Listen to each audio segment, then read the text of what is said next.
October 21st, Monday morning meditation. When the going gets tough, the tough get going. When the going gets rough, the tough get rough. Starting to see more resilience in the form of toughness. While still too many people pack it in at the faintest slight of opposition, more and more, the tough are getting going. Why have people become motivated? Why are people digging their heels in finally?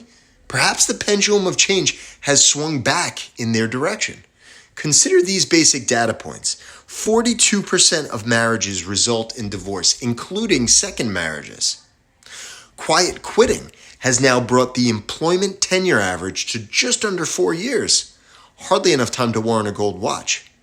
Bankruptcy filings continue to rise after a slight drop-off in 2020. What was going on that year? People are feeling the pain of inflation compounding their debt.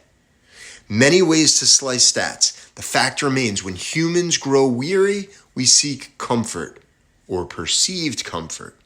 This week, consider your own tendency to fall short on effort because a little more distance was put between where you are and where you want to be.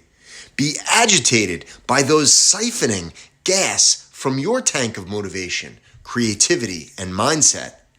Recalibrate the effort necessary to achieve the outcomes you have been led away from. Now charge toward them with renewed faith and determination. Maybe it's time to get tough and get rough. Get in the race.